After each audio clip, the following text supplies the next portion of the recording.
The miracle of second chances story about family, hope, and unexpected blessings. The joyful news. The announcement. The golden afternoon sun streams through the kitchen windows as Diva places a small gift box on the dining table. Her eldest son Marcus, 12, eyes it curiously while doing homework. "What's that, Mom?" Diva's eyes sparkle with barely contained excitement. "Open it." Marcus tears through the wrapping to find a t-shirt that reads, "Big Brother Again." His eyes widen as understanding dawns. "Wait, are you?" Diva nods, tears already forming. "You're going to have a little brother or sister, sweetheart." Marcus leaps up, embracing his mother. The joy in their small apartment is palpable, sharing the dream. That evening, Diva sits with Marcus on the couch, showing him ultrasound photos. "I always wanted you to have a sibling," she confesses. "After your father left, I thought maybe it wouldn't happen. But life has a way of surprising us." Marcus traces the fuzzy image with his finger. "I'll be the best big brother ever." "I promise." Diva's new partner, James, arrives home from his shift at the hospital where he works as a nurse. The happiness in the household feels complete. Preparations and dreams. Weeks pass in a montage of preparation. Marcus painting the nursery walls a soft yellow. Diva and James shopping for baby clothes, laughing over tiny socks. Family dinners where they debate baby names. Marcus reading parenting books, taking his role seriously. Diva's growing belly, her hand resting on it protectively. At 20 weeks, they learn it's a boy. "Daniel," Diva whispers. "We'll call him Daniel." Marcus grins. "Danny and Marcus." "I like it." Everything feels perfect. Too perfect. The storm, the first warning. Week 28. Diva sits in her doctor's office, James holding her hand. The doctor's face is serious. "Your blood pressure is concerning, Diva. We're seeing signs of preeclampsia." "What does that mean?" James asks, his medical training making him fear the answer he already knows. "It means we need to monitor you very closely. If it worsens, we may need to deliver early." Diva's hand moves protectively to her belly. "But he's not ready yet." "I know. We're going to do everything we can to give Daniel more time." Holding on. The next weeks are tense. Diva is on modified bed rest. Marcus steps up, making his mother tea, helping with household chores, trying to keep her spirits high. One evening, as Diva rests on the couch, Marcus sits beside her, gently placing his hand on her belly. "Hang in there, little bro. We're all waiting for you." He feels a kick in response and grins. "Mom, he kicked." Despite the worry, these moments of connection keep hope alive. But Diva is getting worse. The headaches intensify. Her vision blurs. She doesn't tell anyone, afraid of what it might mean. The crisis. Week 32. Middle of the night. Diva wakes to intense pain in her abdomen. She tries to stand and collapses. James finds her on the bathroom floor, barely conscious. "Diva, stay with me." The ambulance ride is a blur of sirens and fear. Marcus, woken by neighbors, is brought to the hospital by Diva's sister and Carol. In the ER, Dr. Swarm. Blood pressure 180/120. Baby's in distress. "We need to do an emergency C-section now." James, scrubbed and masked, holds Diva's hand as they wheel her into surgery. "You're going to be okay. Both of you." But Diva sees the fear in his eyes. The complications. The surgery begins. Daniel is delivered, tiny and struggling, immediately whisked away to the NICU. But Diva starts hemorrhaging. Badly. "We're losing too much blood. Pressure's dropping. Get more units in here." James is ushered out, his nurse's training making the clinical words sound even more terrifying. He stumbles into the waiting room where Marcus and Aunt Carol sit. "Dad!" Marcus's voice is small, frightened. "Is Mom okay?" James can't answer. He doesn't know. Minutes stretch like hours. A doctor finally emerges, exhausted. "We've stabilized her." It was touch and go, but Diva's going to make it. However, he pauses. The damage was extensive. She's going to need significant recovery time. And there were complications that mean she won't be able to have more children. Relief and grief wash over James simultaneously. Can we see her? Soon. She's still unconscious. Marcus grabs James's arm. What about Danny? He's in the NICU. He's a fighter, but being born at 32 weeks, the next 48 hours are critical. The darkness before dawn, the waiting. Days blur together. Diva, weak and recovering, can't leave her hospital bed. Marcus and James take turns sitting with her and visiting Daniel in the NICU, separated by floors and the cruel reality that Diva can't hold her newborn son. Marcus sends his mother photos and videos of Daniel in his isolette, wires and tubes surrounding his tiny body. He has your nose, Mom, Marcus says on FaceTime, trying to smile through tears. Diva weeps. The joy of her son's birth is overshadowed by the trauma, the inability to hold him, the knowledge that he might not survive. Depression creeps in. Maybe I wasn't meant to have another child, she whispers one dark night. The unexpected discovery. A week after Daniel's birth, a hospital social worker named Patricia visits Diva's room. Mrs. Diva, I need to discuss something important with you. Diva's heart races. Is it Daniel? Is something wrong? When you were brought in, we ran extensive tests.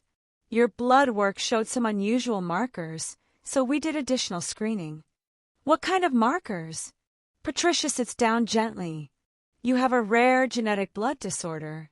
It's been undiagnosed your entire life.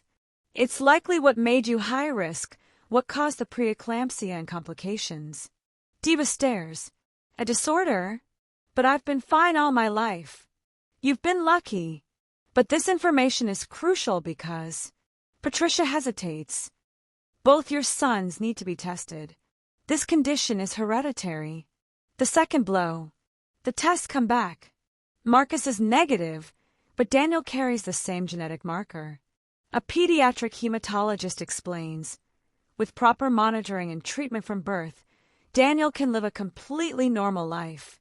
But if we hadn't caught this now, during his first major illness or injury, the results could have been catastrophic. Diva processes this slowly. So my complications saved his life? In a way, yes. Your body's reaction to the pregnancy flags something that will protect your son for his entire life. James squeezes Diva's hand. This changes everything. The early birth, the testing, it's all given Daniel a chance he wouldn't have had otherwise. But the news is bittersweet. Daniel will need lifelong monitoring. They're not out of the woods yet. The breaking point. 3 days later, alarms blare in the NICU at 2 a.m. Daniel's oxygen levels have dropped dangerously. He's developed an infection, the very thing premature babies are most vulnerable to. James and Diva race to the hospital. Marcus insists on coming, refusing to stay home. They watch through the glass as doctors and nurses swarm Daniel's isolette. The tiny baby's chest heaves with effort. Ventilator tubes are inserted. I can't lose him, Diva whispers, gripping the glass. Not after everything. Please, God, not after everything. Marcus stands frozen, tears streaming down his face. He has to make it, Mom. He has to. The hematologist arrives, adjusting Daniel's treatment protocol. The genetic condition is making him more susceptible. But knowing about it means we can be more aggressive with treatment. Hours pass. The family sits in the waiting room, unable to leave, unable to do anything but hope. James holds Diva as she shakes with silent sobs. Marcus sits with his head in his hands, praying despite never having been particularly religious. As dawn breaks, a nurse finally comes out. He's stabilizing. We're not out of danger yet, but he's fighting. That little boy is a warrior. Diva collapses in relief. They're given 5 minutes to see him. Diva stands by Daniel's isolette, her hand resting on the plastic. You keep fighting, baby. Your brother is waiting to play with you. Your family needs you. I need you. Marcus presses close to his mother. We all need you, Danny. In that moment, despite the tubes and wires and beeping machines, Daniel's eyes flutter open for just a second.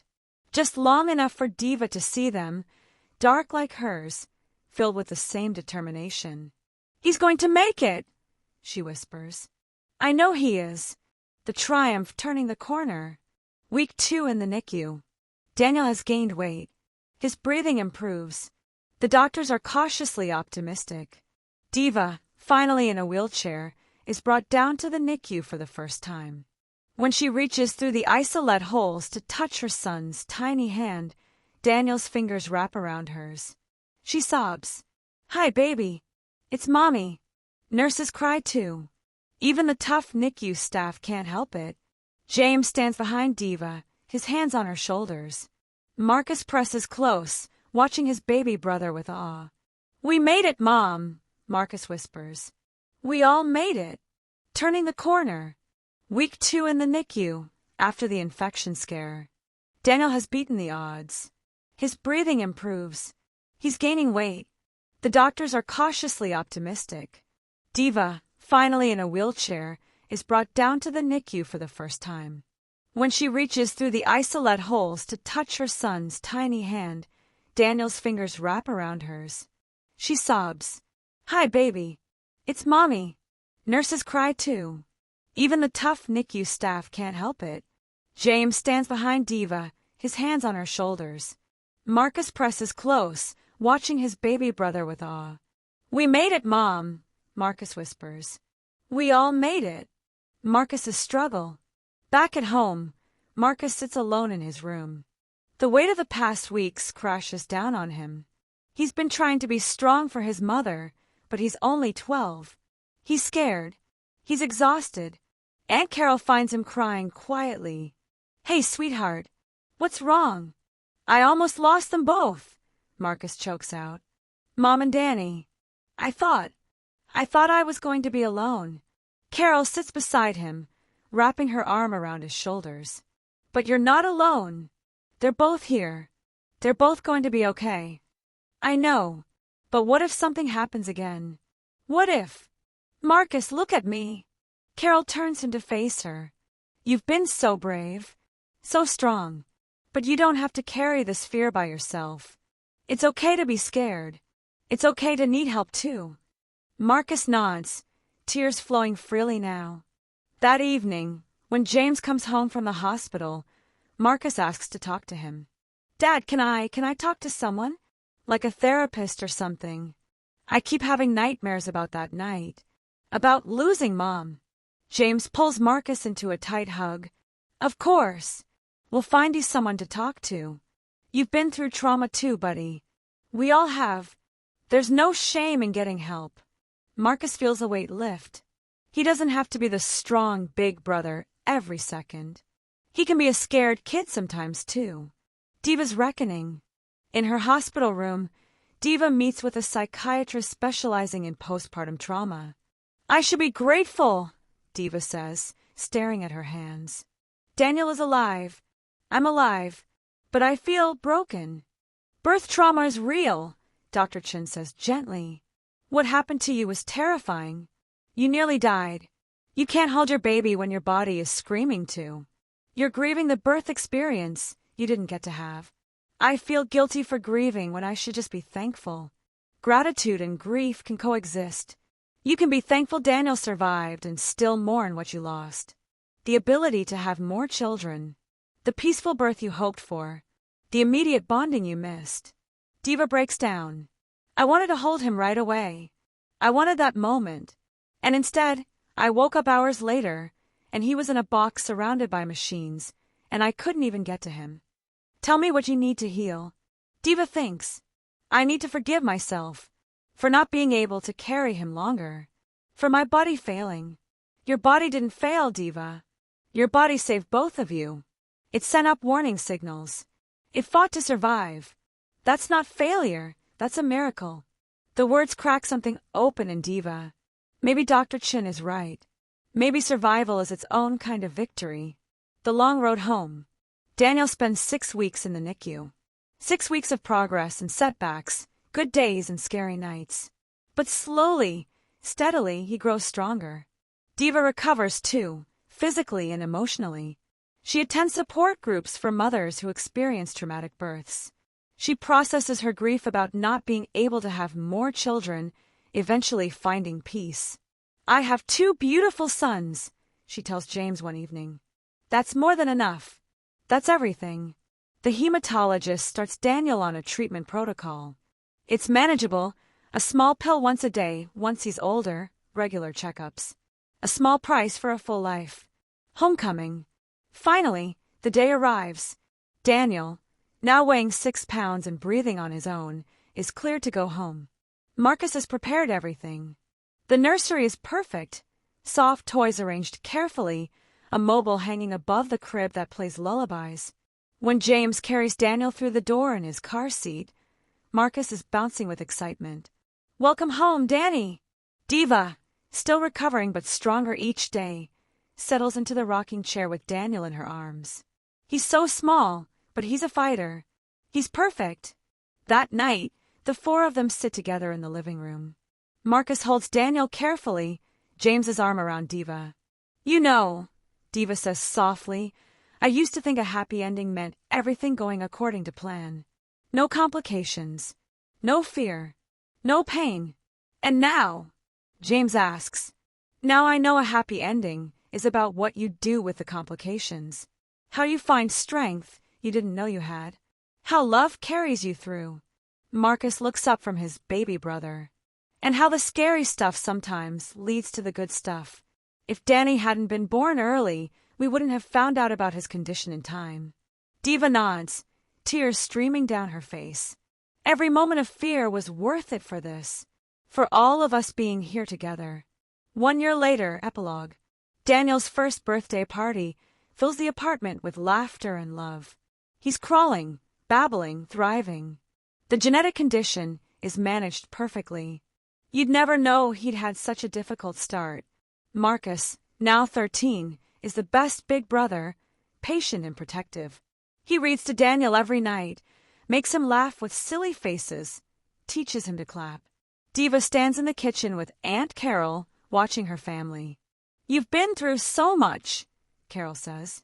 "I have," Diva agrees. "But look at them. Look at what we have." James joins them, Daniel in his arms reaching for his mother. Diva takes her son, kissing his forehead. "Happy birthday, miracle boy."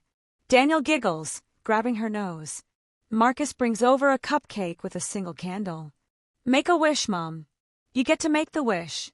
Diva looks at her sons, at James, at the family they've built through struggle and love and sheer determination. "I don't need to wish for anything," she says. "I already have everything I need." They sing "Happy Birthday" together, off-key and perfect. The candle flickers out, smoke curling toward the ceiling like a prayer of gratitude. Outside, the sun sets over the city, painting the sky in shades of hope. Inside, a family born from complications, strengthened by crisis, celebrates the miracle of second chances. The story that could have ended in tragedy instead became their greatest triumph. Because sometimes the path to happiness isn't smooth or easy. Sometimes it's carved through pain and fear and moments where you're not sure you'll make it. But when you do make it, when you come out the other side together, the happy ending is sweeter than you ever imagined. The end.